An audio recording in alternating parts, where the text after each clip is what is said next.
that, good morning. The Select Budget Committee meeting will come to order. It is 9:30 a.m. November 20th, 2025. I'm Dan Strauss, Chair of the Select Committee. Will the clerk please call the roll? Councilmember Hollingsworth. Present. Councilmember Juarez. Present. Councilmember Kettle. Present. Council President Nelson. Councilmember Rink. Present. Councilmember Rivera. Councilmember Saka. Good morning. Present. Councilmember Solomon. And Chair Strauss. Present. 6 present. Thank you. Understanding that this morning's traffic conditions were worse than expected, with I believe the first time that the Highway 99 tunnel has been closed since it's opened during rush hour. And so I know a fair amount of folks are having travel difficulties, and Councilmember Solomon is now present as well. Chair's report, last Friday, or I guess on Monday, the script's wrong, and I don't remember what day we passed all those bills out of the budget committee. It was on Monday. So on Monday, we passed many ordinances to pass this budget. On Friday last week, we amended the budget ordinance, and we'll consider that again today. On today's agenda, there are 2 items, which is the 2026 budget ordinance and the City Council changes to the 2026 budget and CIP. If there is no objection, the agenda will be adopted. Hearing no objection, the agenda is adopted. So with that, colleagues, we have passed the majority of the enabling legislation to pass this budget from committee on Monday. It is being sent to the full City Council meeting tomorrow. This work before us today is simply to pass the sections of the budget that we amended, which is the clerk file and the 2026 budget ordinance. So if we are going to make amendments today, we will need to put this bill back on the shelf for a week to make sure that we've got all of the details correct. That's why we spent the last week and we've got Council President and Councilmember Rivera present now. That's why we've taken nearly a week in between amending the budget and today. So we will move on. Today is a great day to share your long speeches. We only have 2 items on the agenda today. Today is a great day to do the long speeches so that we can reserve time tomorrow to celebrate our good friend, Councilmember Mark Solomon. With that, we'll move into our first item on the agenda. Will the clerk read the first item into the record? Agenda item 1, Council Bill 121116, an ordinance adopting a budget including capital improvement program and position modifications for the City of Seattle for 2026 and creating positions exempt from civil service, all by 2/3 vote of the City Council for briefing, discussion, and possible vote. Thank you. At this time, I will move. Don't need to move. It was postponed from the February 14th meeting. Sorry, the November 14th meeting. I see. So it has been moved and seconded on the November 14th meeting and postponed at the November 17th select meeting. So today, the select committee will pick up where we left off. We will start with the central staff providing just a status of the actions taken on the 17th. I don't know that we have a deep presentation prepared, but I'll let them take it away. At this time, if you have comments on the budget, this would be the time to make them after central staff's presentation. With that, over to you, Director Noble and Calvin Chow.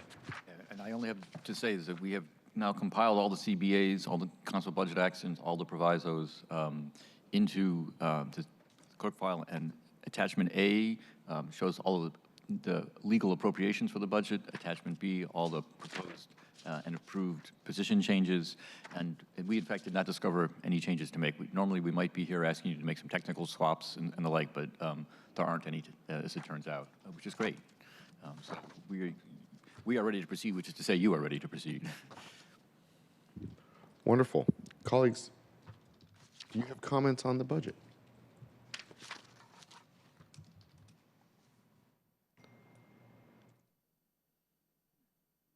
I'm not seeing any, so I'll jump in just to say, this has been a collaborative process. I've really appreciated getting to work with everyone. The budget that we're passing today focuses on affordability in the city, addressing homelessness, increasing public safety, building community between one another, and also fiscal responsibility.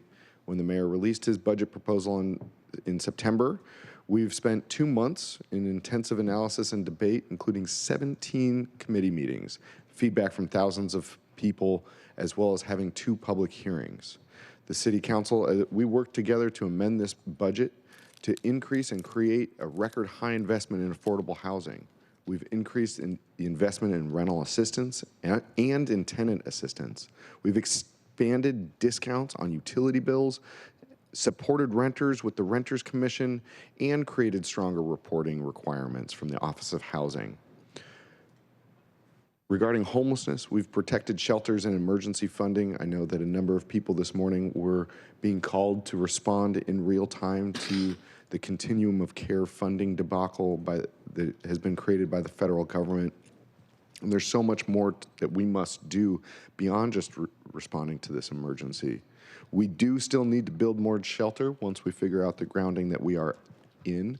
We have new community solutions initiatives that are working. We're helping people living in their cars get into housing and shelter. This budget helps preserve the support for runaway youth and homeless. We've increased our investment in outreach for neighborhood-based and place-based outreach to help people who need it most to get inside. We've expanded food access beyond just responding to, again, another manufactured crisis by the federal government, reducing SNAP benefits during a government shutdown. We've expanded Fresh Bucks. We've increased investments in food banks. We've made more investments in meal programs, and we've made, as well as we're helping small grocery stores as well. With your help, colleagues, we've expanded farmers markets, and we've also increased the protections for farmers markets with the Bollard studies. We're exploring programs to increase food access. Colleagues, these are not all my accomplishments. These are a list of accomplishments that we've worked together to create, because not a single one of us is able to do all this work on their own. Together, we have increased our investment in community-assisted response and engagement, our CARE team. We've doubled the Seattle's community crisis responder teams, and we've added 911 call takers. And our fire department, here in our city council, we have increased our Medic One program. We've expanded our Health One program. We're investing in responding to overdoses faster, and we're hiring more firefighters. As was with the police department, we have had a record-breaking I'm not going to name it. I heard a different number yesterday, which was a little bit higher than what's in my script. But that's the point of, we are hiring a record-breaking number of police officers here in our city, while at the same time expanding our mental health crisis response, increasing the representation of women in our department, because I know from the conversations that we've had here in our committee that what is happening in the status quo is not enough. We've made investments again in protecting Seattle's immigrant and refugee communities, supporting the survivors of sexual assault, and increased the support for survivors of gender-based violence. We're supporting the survivors of commercial sexual exploitation and increasing the Let Everyone Advance with Dignity diversion programs. Alongside We Deliver Care, and centralizing the contracting for these programs under the Care Department. At the same time, we're investing more to support the Seattle's LGBTQ and many other communities to ensure that programs for Black, trans, and gender diverse individuals have the support that they need. We're also supporting family-based youth violence prevention, and with the help of our district council members, creating a North Seattle Safety Hub. We're also ensuring that there is more conversation and commitment between peers in supporting a youth gun violence summit. Thank you, Councilmember Rivera.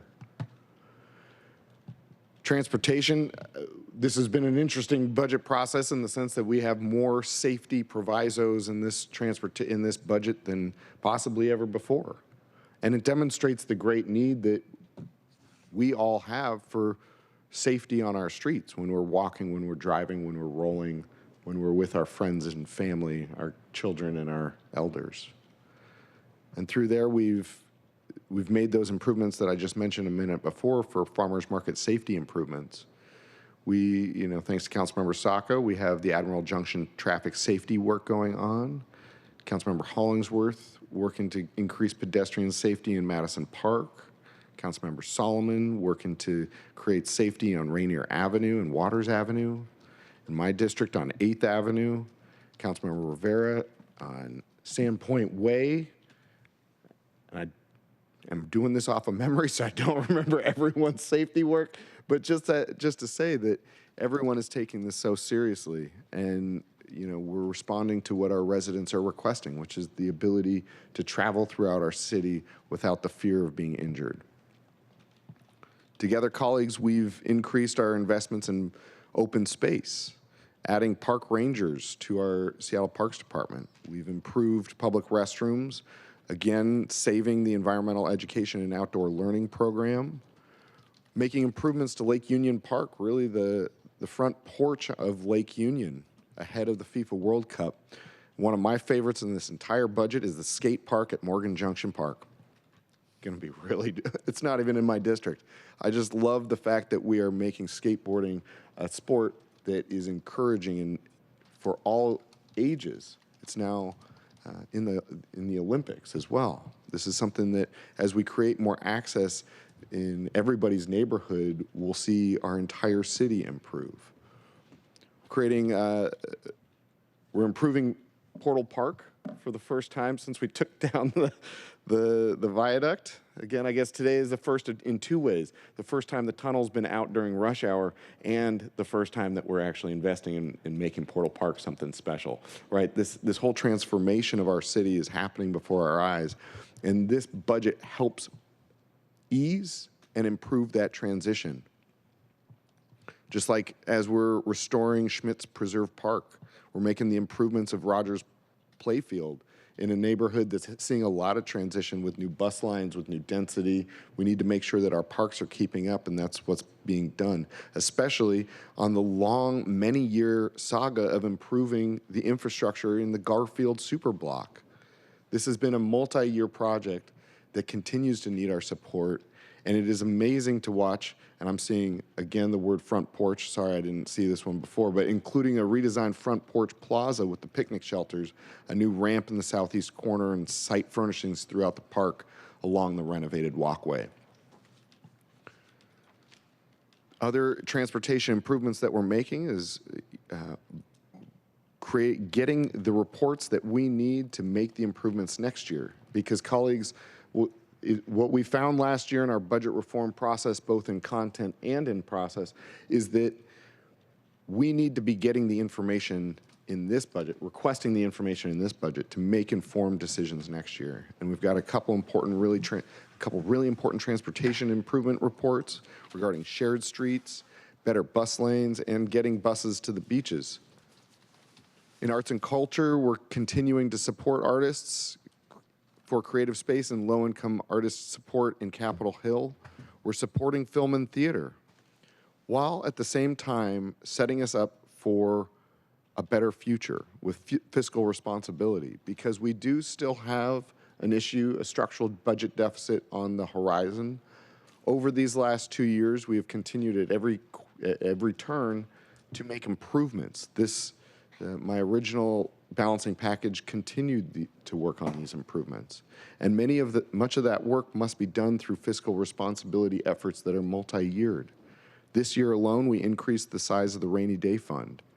We've held to the side additional funding to offset potential federal cuts, as well as requesting a report on creating a roadmap to better address the city's fiscal sustainability in the future, to define what we understand as the structural deficit, so that there's not confusion as we move forward to continue to address it.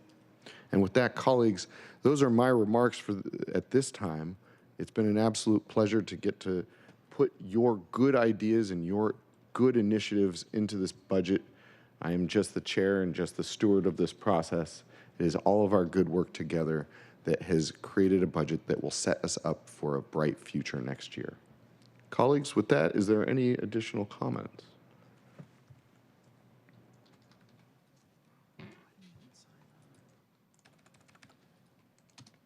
If there are no additional comments, we'll move to a vote.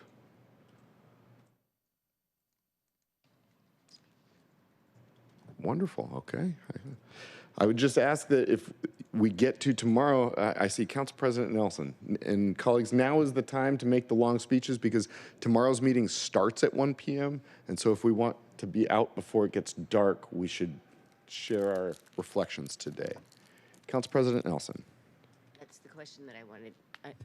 I'm sorry, I was just going to say, when did you want the big, long speeches? Now. Right now. That was my longest speech of this budget process, I hope. I'm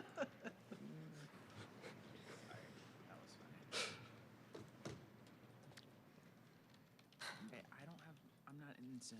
Colleagues, if there's no further comment, I'm happy to call Councilmember Hollingsworth. Thank you, Mr. Chair. I was frantically trying to sign on Zoom, and I will say my comments now. Just because I know tomorrow, as you said, this starts at 1, and I also want to say that was a really big understatement you just said regarding you just being the steward and the facilitator of it. I want to send a heartfelt thank you to you in your office. Your process was smooth, transparent, informative, and collaborative. And I believe that the professionalism that you brought and the organization of it was excellent. You were here early before the sun, and you were here after the sun left.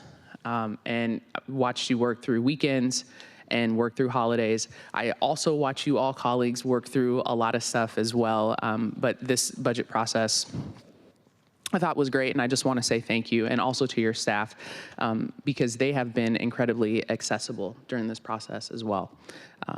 And you said it best, so I won't go through everything. This will be my long speech, but I'll be super quick because you said the depth and breadth of this budget and what it embodies. And for District 3, we had priorities, we had safety, we had transportation, infrastructure, parks, places, and parks, places, and spaces, accountable government, arts, food access, and the most important piece is the youth enrichment investments. And we were able to take what we've heard from District 3 and made sure we put them in buckets and tried to identify things that we thought and the community wanted to see movement on and investments. And I believe this budget process for District 3 this year was definitely the most connected and the investments. I also want to say I wasn't just worried about District 3, I also in the entire city, and saw that the investments that a lot of my colleagues were trying to continue to make amendments on, and how those reflect and connect with other districts as well, whether it was downtown and the connectivity with downtown and District 3, or the south end to my right with Councilmember Solomon and how his investments come into District 3, or one example is the J line and how that bleeds into District 4 with Councilmember Rivera, comes into District 3, and also with Councilmember Kettle. I also want to highlight something that has never happened before with some of our amendments, the progressive agenda that we got in for Black community, the funding, the investment, and the resource this year. Want to thank Budget Chair Strauss for your ideas and way to navigate that. And I will tell you this, and you all colleagues saw we had Black Budget Day and community asking for investments that really moved the needle on 5 priorities, and I've said them here before, but one of them was the average household income. The second is the health and wellness of community. The third is the workforce development. The fourth is households and just housing in general, and the fifth is the economic mobility for people, so that's small businesses. And those were the 5 buckets that when we were looking at those investments, how could we move the needle on those specifically in our progressive city for a community that is often under-resourced. And I believe that we have made initial steps for that with designated funding and buckets, and look forward to that continued progress of our community moving forward. So I want to thank you, Budget Chair Strauss, for those ideas and working with our office on that. And I want to thank you all colleagues for your support as well. So thank you. Thank you, Councilmember Hollingsworth. Colleagues, is there any further discussion? See, Council President Nelson. Thank you very much. I wanted to highlight a couple items that didn't get really a public airing because with gratitude, they were in the chair's package. But they do, they do deserve some attention. One is CBO 110SA2, which calls for reporting on emergency response data for permanent supportive housing. I asked for this at the recommendation of our city auditor because in 2004 there were 191 overdose fatalities in permanent supportive housing, and in 2025, this year through the end of September, there were 101 overdose fatalities. Together, that is 292 or so fatalities in permanent supportive housing through the end of September 2025, beginning in January 2024. And I must say that this should be cause of concern because the city of Seattle is helping to subsidize these facilities. And we really do have to make sure that when we are working with our housing providers and we think that we are funding a housing first model with wraparound services, we have to make sure that the services exist and that the people who are living in permanent supportive housing are getting the help that they need.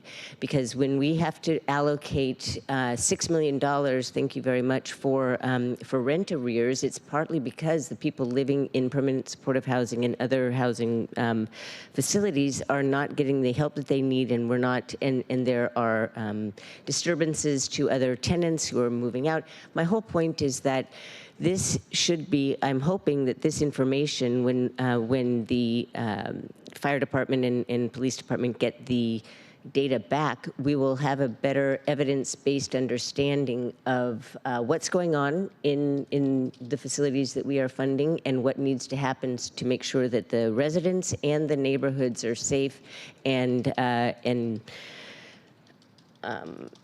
that we are responding to the needs as they're coming up. So that's that.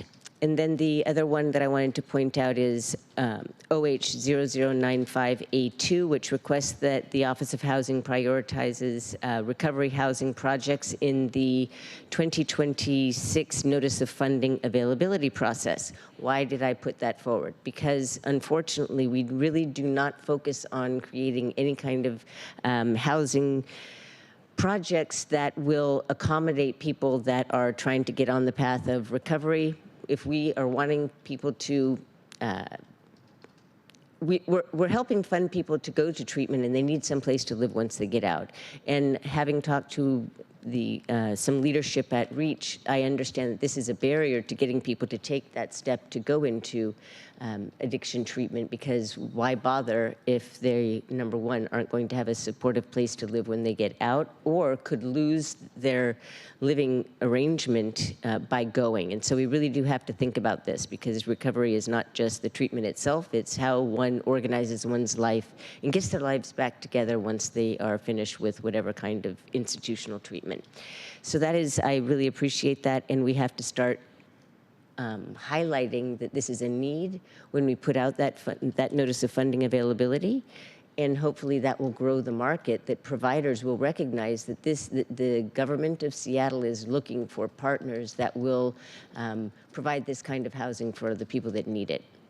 So those are two of the items that I wanted to highlight. And on that note, my top budget priority was to create a pathway for people experiencing homelessness and those living in temporary and supportive housing to access comprehensive addiction treatment. Colleagues, the statement that I just read was, those were from my talking points from 2002, November 2002, the final budget talking points. And in that year, I was trying to get a pilot project off the ground and funded that would enable our service providers, our caseworkers, both REACH and also first responders of Seattle, would enable people to just refer people that very much have decided that they want to take the step of trying to go clean, would refer them directly to a treatment facility, and then the treatment facility would charge the city on a pay-as-you, and we'd pay as you go as we went until the money ran out. That failed the first year, but it did succeed the second year with $300,000 in the Human Services Department. And it has been successful, and we are it really is making a difference in the lives of individuals. However, because it's just one by one, people going into these treatments and going through this process and coming out and moving on with their lives, that is called recovery. And we don't hear much about the success stories. Maybe they're quoted in a paper, maybe they're talked about at some meeting, but this is, I really do appreciate that we are finally now focused on the need for expanding access to addiction treatment, because addiction and the drug crisis in general is driving so many of our public safety and chronic homelessness problems. The final item that I want to identify here is the budget item that provisos $2.85 million of the public safety sales tax funding for a series of, well, for a variety of treatment services, and that were mandated or not necessarily mandated, that were approved unanimously by council in the July 2025 resolution that we all participated in. So I do appreciate that the policy direction that we were going in and that we stated in that resolution will continue in this coming, in years going forward, by making sure, and thank you very much to Mayor Harrell for ensuring that that was part of his approved, but I mean his proposed budget, that there will be adequate, not necessarily adequate, but there will be additional resources. And of that 2.85, there are 500,000 that are allocated to this pilot funding model that I just spent time talking about, that was finally instituted in 2024.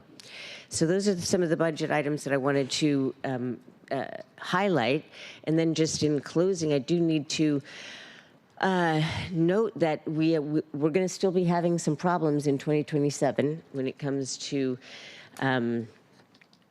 budget sustainability, because the decisions that we're making do add to our ongoing expenses. And so I want to make sure that folks are aware of this. Despite receiving additional ongoing general fund revenue of $12 million, in the October forecast, the council's changes did not improve budget sustainability in 2027 and beyond, because we're still looking at least $140 million general fund deficit in 2027.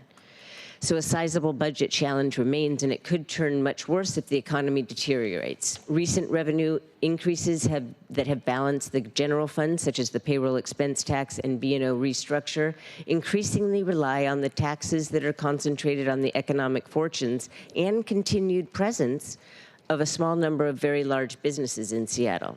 We've yet to see what the business response will be to the social housing payroll expense tax increase on top of the existing payroll expense tax.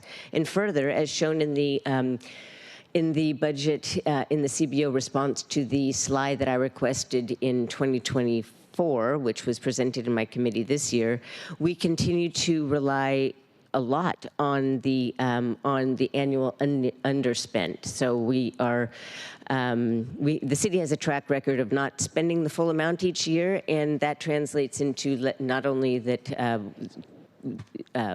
what we appropriate money to is not actually getting funded, but it translates into less service being provided to our constituencies with the resources that we collect. So as central staff pointed out during that presentation in my committee over the summer during this process, we're increasingly depending on that annual underspend, both to balance the budget and project a slightly better financial picture for the future, when instead the focus should be on working toward getting those resources that we appropriate, council, out the door when we have them, to provide those services to help our constituents. So that just continue to think of this going forward next year in the budget as you're deliberating on what to do with what will likely grow beyond 140 million in of a deficit or a gap right now. But in general, I think that all of the decisions that we make during the budget process come from a very good place of trying to help our constituents. We just need to always think down the line about what are the the opportunities that we're closing off with the decisions that we're making every year going forward. Thank you. Thank you. Councilmember Saka. That me? Yes, Okay, Councilmember Saka. Thank you, Chair. So first off, I want to, as we wrap up this year's budget process, I'm proud of how everyone came together, colleagues and community, actually, and to get us near this finish line this week, right around the corner tomorrow. Chair, want to thank you and your staff for your steady leadership throughout this process. I want to thank our central staff experts, Director Noble, Mr. Chow, and so many more who worked so closely with all of us in our respective offices to get us to this point. Want to thank our amazing clerk team. Amelia, appreciate you and all you do. This is hard work, but important work, and I appreciate your faithful adherence to Robert's rules and helping us keep us on track and on time. Invaluable work. I want to thank members of the community who showed up over the weeks with offering testimony, letters, phone calls, took meetings with us individual council members in our respective offices. Your voices truly shaped this budget for the better, so thank you. Last but not least, I want to thank my own legislative assistant team, Elaine, Ian, Eric, and Logan. I appreciate your tireless efforts and selfless contributions to the success of my office, but more importantly, the people of the city of Seattle. Thank you, thank you. This was an especially tough year, as we all know, from a budget perspective, but we learned a number of things, including that we are a very resilient city. We're resilient in fighting back against Trump's vicious cuts and cruel attacks. Resilient in the face of challenging financial situations. During this budget process, we've had two voter-approved ballot measures that help shape and influence the contours of the total budget package, including a progressive revenue measure through the B&O tax. Voters showed up because they care. The election results have signaled that our city is ready for a new chapter, with new leaders joining us along the way. We're building on the foundation laid by this current administration and our current council. So I believe we have very much to be proud of, colleagues, and also much more work to do going forward. Plenty more work to build upon. As for the budget, grateful for my colleagues for supporting my various priorities, including some that had a very clear and direct District 1 nexus, but also had tremendous citywide impact as well. Proud to have been able to work and co-sponsor many of the nearly 170 amendments of my colleagues that align with my own priorities and those of my district. Time doesn't allow for us to collectively reveal and highlight, name check all of our respective amendments and investments that were included in this bold package. But for me personally, my amendments, upwards of 30 actually, served both District 1 and citywide impact. These amendments included new transformative investments, including preventing gun violence among youth in High Point through expanded late-night teen programming at the High Point Community Center. That was an item that we didn't really discuss during last Friday's meeting, but that was an item that was included in the revised Chair's balancing package. Really proud of that investment because it allows us as a city to be directly responsive to the specific needs and demands of communities, in this case, impacted communities of gun violence, who among other community-led and design solutions want more late night programming for teens. We got that done. We're investing in more neighborhood cleanups through a cleaner Elki. We're getting the long-awaited Morgan Junction Pocket Park done once and for all. And as part of that, we're adding a cool skate dot park to make sure this investment is even better. Chair, in his comments a moment ago, highlighted solely the new skate dot park, which is appropriate and I appreciate, but a little known feature of this investment is that we're also putting our city on a better path to accelerate the delivery and construction of a long-awaited project which the saga of which stretches over 11 years. So we're finishing and putting our city in a better position to finish a long-promised investment, the broader Morgan Junction Park, and we're adding a cool new feature to it as well that community clearly so vigorously has demanded and wants. We're investing in rebuilding Camp Long, providing critical small business supports, strengthening community ownership of projects that will last generations, improving walkability and adding pedestrian safety improvements in District 1 and across the city, so much more.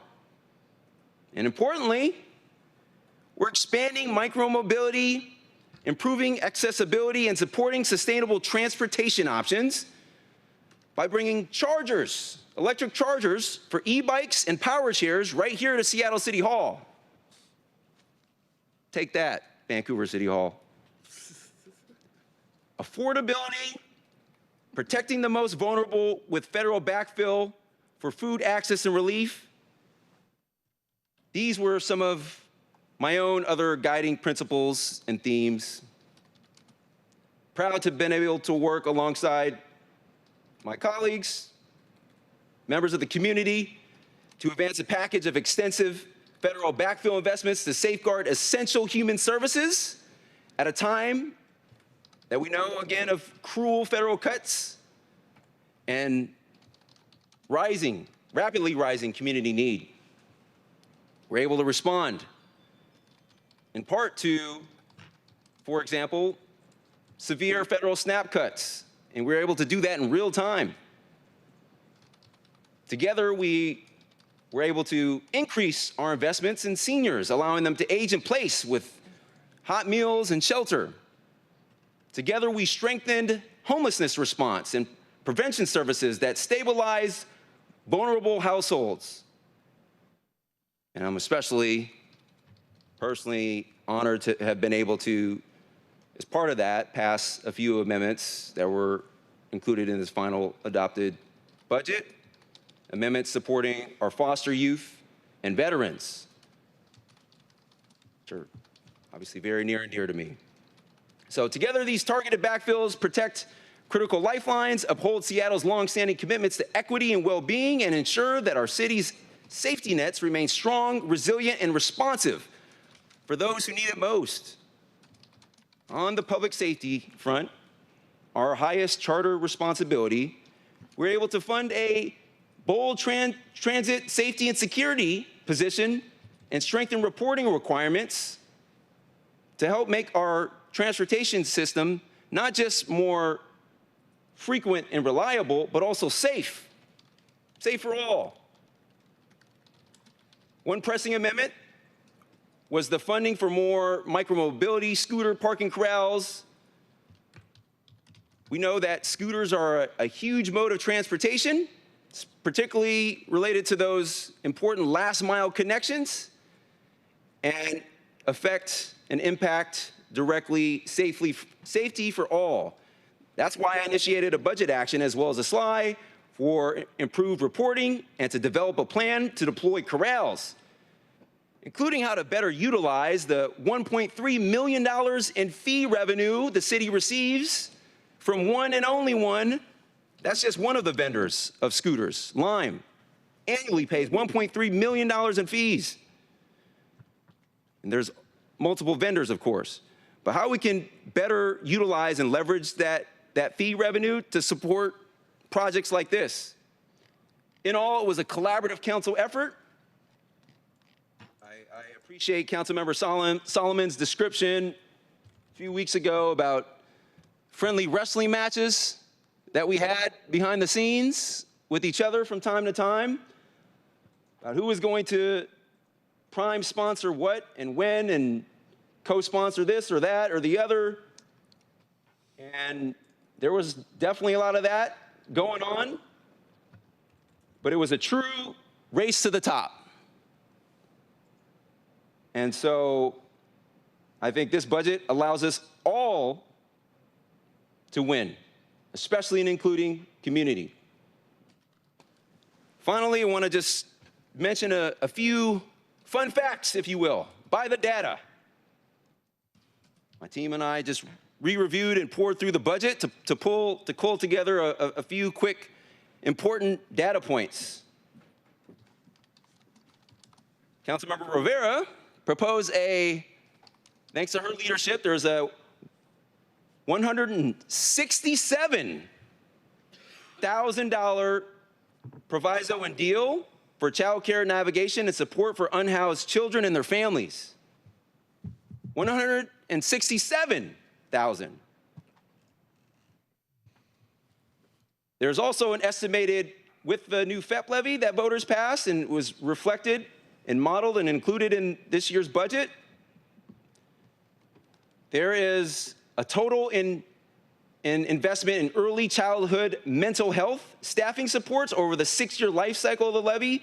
That totals $41 million, $41,125,237. About $41 million. And finally, as an unapologetic champion of freight in our roads, our freight spot improvement program, there was $38 million in partnership funds in the 2026 through 31 proposed capital improvement program. $38 million. So for my elementary and middle school age kids, Maeve, Wiley, and Huxley, watching along or following along, and their friends at their school, who geek out about the nitty-gritty details of local budgets, this is for you. Just to recap, there was $167,000 in deal supports, in extra deal supports. 6-7. There was $41 million in total early childhood mental health staffing supports. 41. There was, in the freight spot improvement program, there was $38 million in partnership funds. 38. 38. Colleagues, if you don't know the reference to that, you should count yourself as thankful and lucky. I know. It means absolutely nothing, by the way. But all it is to say, just trying to get our kids involved or Right. and connect them to the nitty-gritty details of this important budget. All it is to say, I'm proud of the work of this body, of the community, and I think we're in a great place, but plenty more work to do. Thank you, Mr. Chair. Thank you, Councilmember Saka. And noting for the public, welcome to the center school. I don't know which class this is, but it looks like the civics class that came to do public testimony. Thank you all for coming. For the general public watching on Seattle Channel, the center school made an important change to our budget process this year. The question was asked, do we as council members listen to public feedback and public comment? Does it ever change our opinion on anything? And the answer to that is yes. And one way that the center school made the change this year was by requesting group public comment to return, which had stopped during the pandemic. We were able to do this year, and I think that it worked out really well. So I want to give a direct thank you to all of you for helping to improve our budget process. Thank you. With that, we've got Councilmember Rivera. Thank you, Chair, and excuse me, thank you, students, for being here. I love, as a mom, I'm a little biased here. I have a high schooler and one in college, which I know you all, I think, will be soon. Look, if I'm judging your ages correctly, and I super appreciate your engagement. This is so important. You are the future, and we are going to be looking at you to be our leaders for where we take this beautiful city that we all call home. So thank you for being here today. I want to start by thanking Director Ben Noble and his central staff who worked so hard and diligently to support our work during this budget process. They put many, many hours and many weekend hours to make sure that we were all supported as we were finalizing this budget. I also want to thank our deputy clerks, Amelia Sanchez, Jody Schwinn, and Philip Wood-Smith. I'm naming them by name because they are the unsung heroes of the legislative branch. They're always here, always at the ready to help us, and you don't ever really see them. So really want to give a recognition to our wonderful city clerks.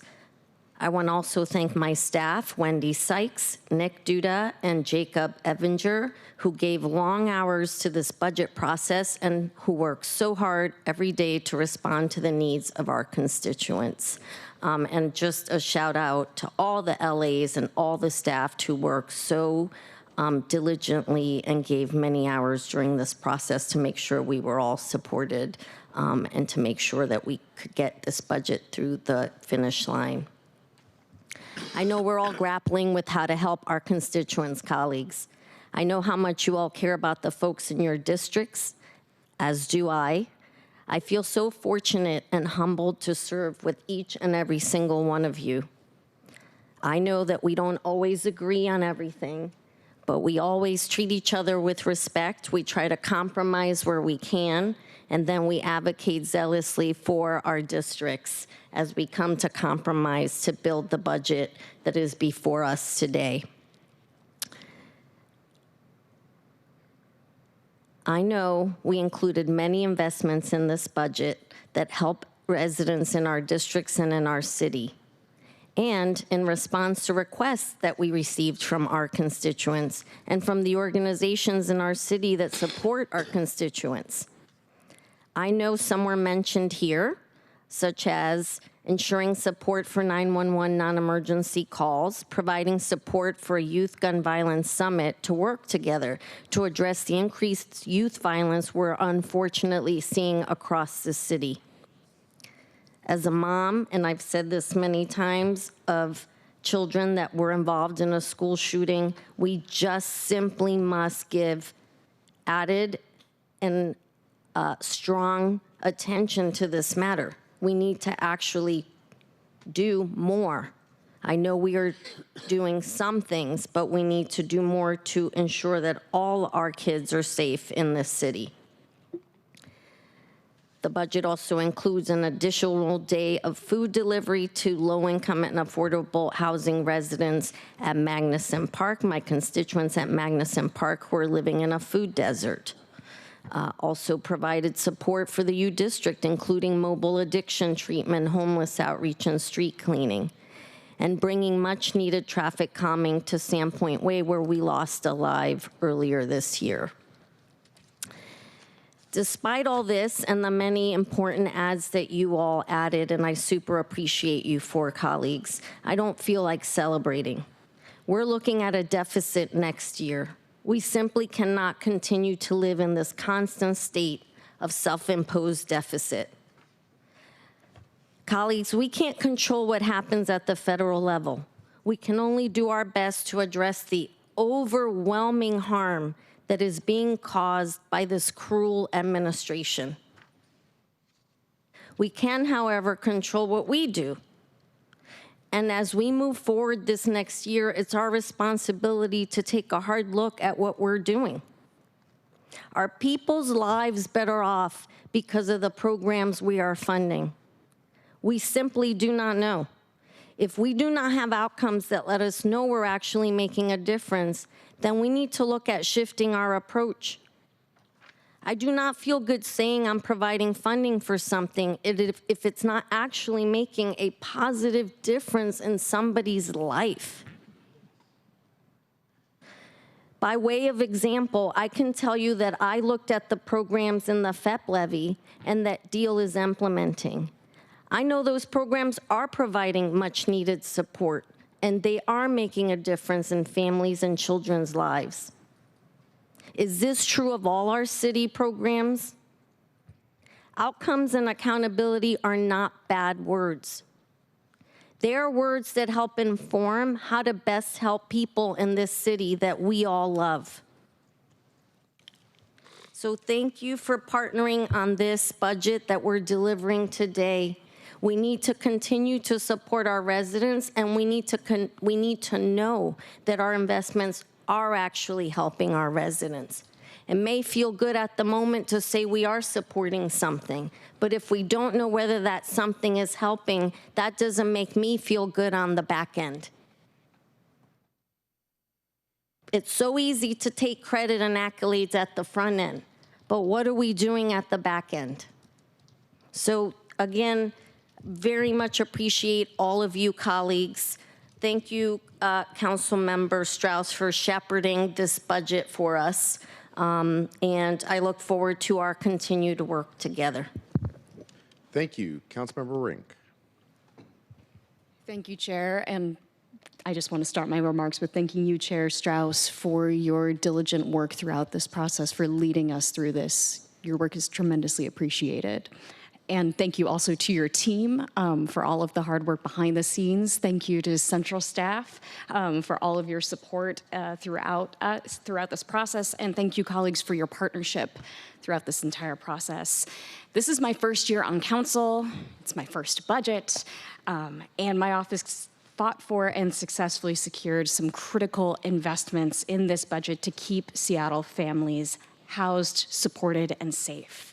And these include $1.4 million to keep runaway youth and homelessness program doors open, $1.4 million to the Seattle Police Department for a 12-hour aid car that provides basic life support, $900,000 to restore tenant services to support people facing eviction, $500,000 to expand gender-based violence services for survivors, $385,000 to ensure every precinct in this city has a crisis response team and mental health professionals, $125,000 to begin restoration of Schmitz Park, $4 million now ongoing for services supporting immigrant and refugee families, programs like legal defense to help fight against the Trump regime's cruel deportation agenda.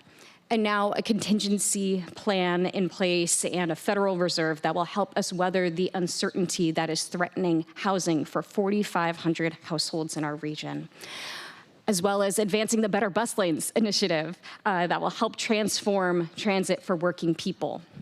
Now that's meaningful work, but let's talk about what made this entire budget possible. Because in April, this body was staring down a $102 million shortfall for this year. And without new revenue, we would have faced devastating cuts to the very services I listed and many more. And we faced a choice: cut services to vulnerable people, squeeze working families harder, or ask the largest and most profitable corporations in our city to pay their fair share. And I chose that option. And my office swiftly took action to build the coalition to make it happen. And the Seattle Shield Initiative didn't fall from the sky. It was the product of months of negotiation, coalition building, policy development, and political courage. And my office worked with the mayor's office, with partners across the city, labor leaders, and small business owners to design a progressive revenue solution that 90% of Seattle's businesses in every district will actually benefit from while raising the resources that we need right now.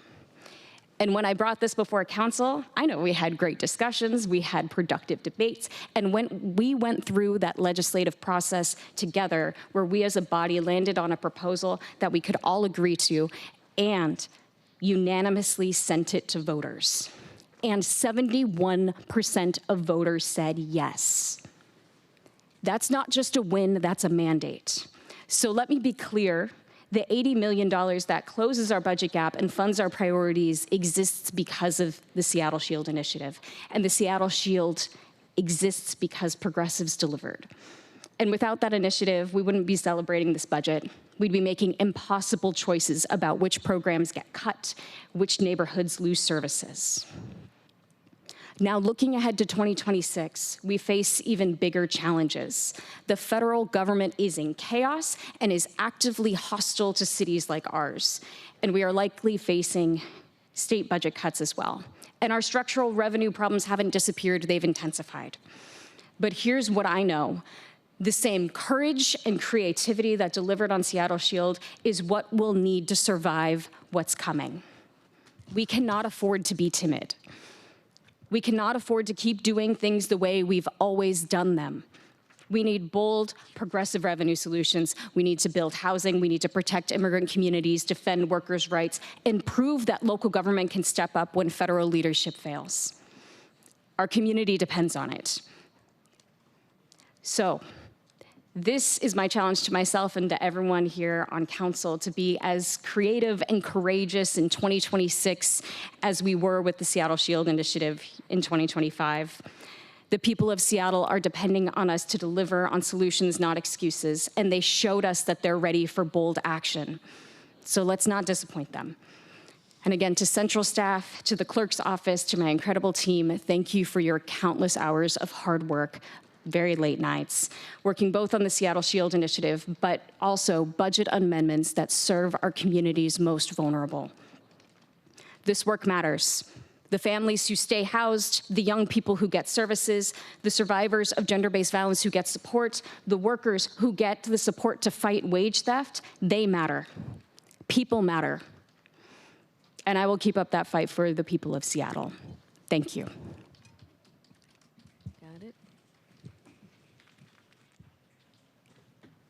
Very well said, Councilmember Rink. Colleagues, is there any further discussion on the budget before we start taking votes?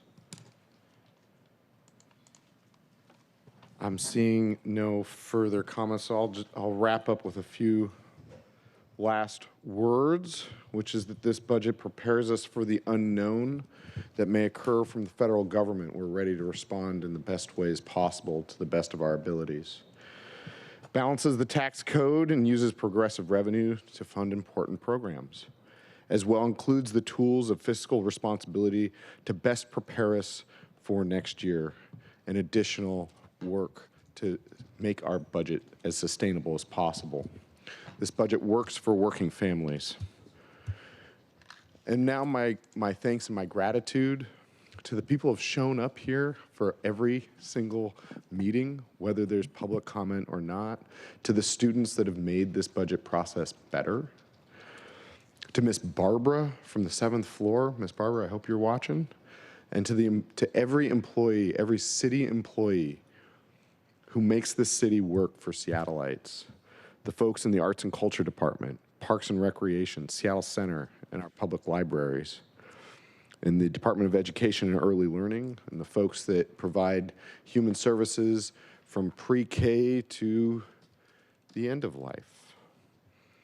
For the folks in the City of Seattle Office of Civil Rights and Economic Development, to the folks making decisions a little bit easier for us in the hearing examiner's office.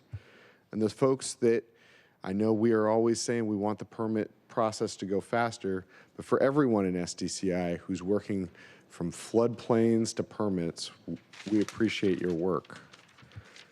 For the folks who are getting our housing built in the Office of Housing, the people in the Office of Immigrant and Refugee Affairs and Labor Standards, the people in the Department of Neighborhoods who do almost every task under the sun, from landmarks to pea patches and everything in between. The people in the Office of Planning and Community Development The comp plan was a major part of our budget this year. In public safety, the people in CPC, in the care department, the folks in the emergency management department, we hope we never need you, and we're grateful for you being here already.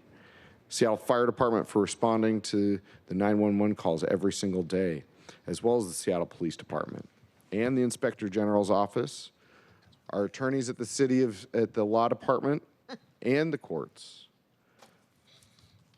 the people who make our utilities work, and keeping these lights on right before us, keeping the water running, the folks that are filling the potholes and keeping our streets working as they are and improving them for the future, the people in SDOT make our city run. The people in the Office of Environment and Sustainability make our future greener by improving the way we work and helping right the wrongs that we've made in the past.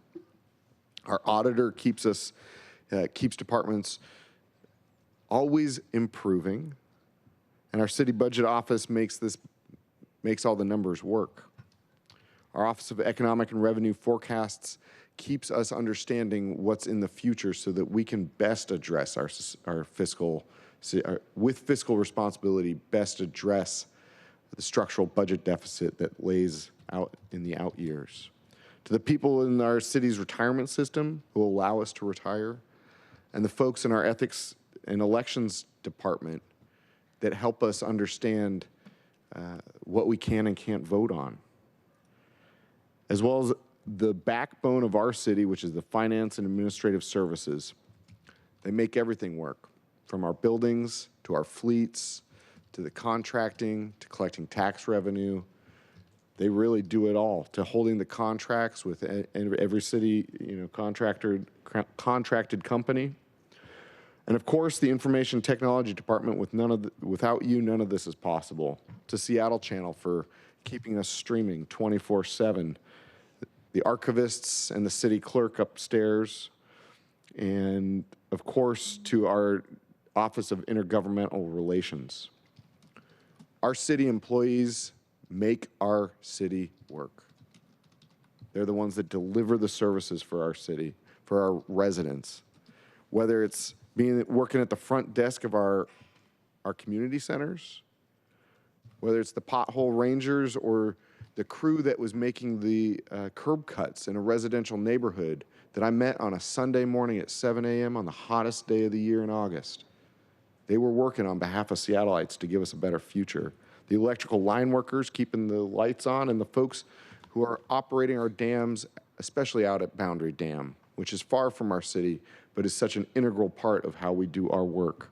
To the surveyors and the librarians, the folks down at the Charles Street Garage keeping our fleets running, and the people, again, at SPU that keep our water flowing from 2 different watersheds. None of this would be possible without you. My last round of appreciation here, as has been said, is the clerks, to security for always coming and keeping these doors open for us, to the janitors that make sure this building are clean, to the people at the front desk downstairs, thank you. On the team that we worked with together, specifically Dan Eder, Ben Noble, Andrew Meyerberg, Calvin Chow, Patty, immense gratitude for some really intense work there. And that's not all, because we couldn't have done this work without Tom Mikesell, Tommaso Johnson, Greg, Keetle, Lisa, Jen, Eden, Brian, Jasmine, Tracy, Amanda, HB, and Karina. Thank you for your work this budget season. In each of your offices, we had really great help from each of your staff. Elaine, Ian, Eric, and Logan, working for Councilmember Saka, thank you. In Councilmember Solomon's office, Sarah, Thaddeus, Murphy, and Christine couldn't have done this work without you. In Councilmember Hollingsworth, Nina, Alex, and yes, you took one of my best employees I've ever had, Cam. Councilmember Rivera, we couldn't have done this work without Wendy, Nick, and Jacob. Thank you for always being great partners. Councilmember Juarez, great to have you back. Kelly, Paul, Kimmy, it has been an absolute pleasure to get to work with you. Councilmember Kettle, Steve, Brent, Sarah, and Rebecca have helped us make this an easy, smooth process. And I know in Councilmember Rink's office, Rachel was the budget lead, but it really felt like Tim, Kenny, and Caden were really making everything happen as well. And Council President Eric led a great process from your office, and we couldn't have done this without Jeremy and Taman as well.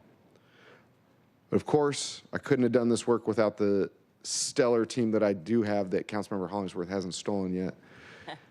Jesse, Megan, thank you for all the long hours, the weekend work, the being ready at 9:30 a.m. And I think we've started almost every single one of these committee meetings directly on time. Only due to technical difficulties have we missed it.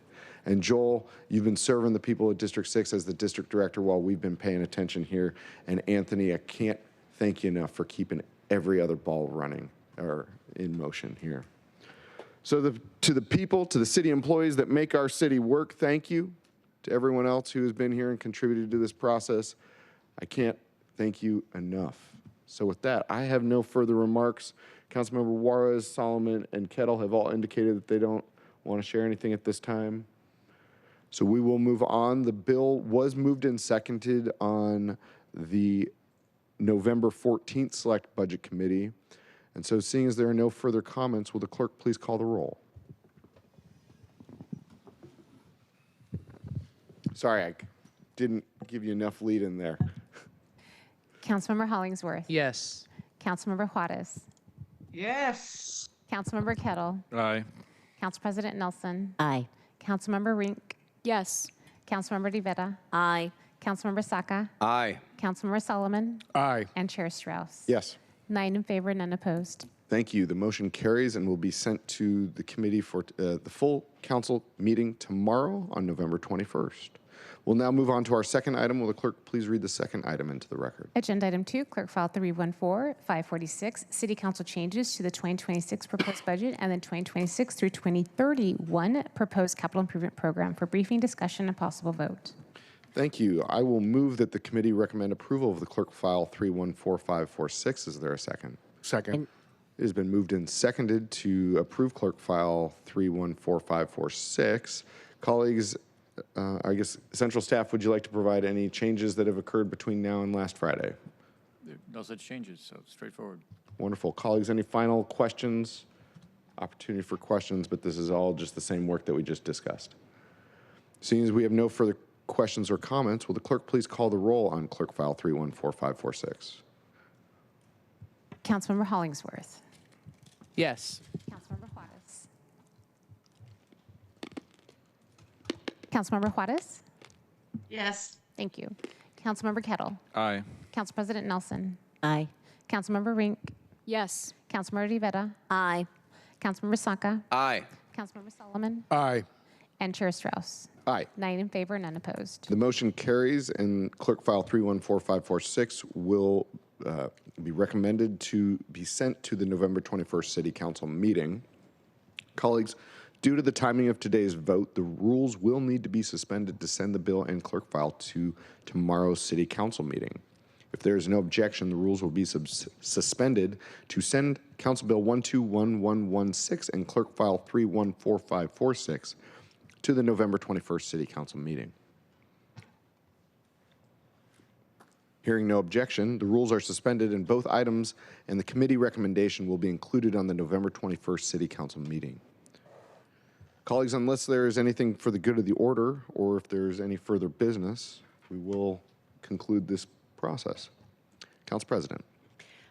I wanted to first of all thank you, Chair Strauss, for leading us through this process. And as tomorrow will be a city council meeting, and I just wanted to and you've done a great job, Chair, of encouraging people to speak today when we have one thing only before us. There could be other things on tomorrow's agenda, but I just wanted to say if people do want to make comments tomorrow before the final city council vote on the budget, that is, I'll provide, I'm assuming that you might want to say something, so you can still save your talking points or as you think about it, mention them tomorrow. That's all I wanted to say. Thanks. Thank you, Council President. Colleagues, any further business to come before the committee? Anything for the good of the order? Wonderful. We've reached the end of today's meeting. The next meeting will be the full City Council meeting tomorrow, Friday, November 21st at 1 p.m. 1 p.m. Verbal comment will be accepted. Members of the public may continue to submit written public comment at council@seattle.gov. Last call, is there any further business to come before the Select Budget Committee, the last Select Budget Committee meeting of 2025? Nope. Hearing no further business to come before the Select Budget Committee meeting, we are adjourned. Thank you. Thank you. Good job. Well done.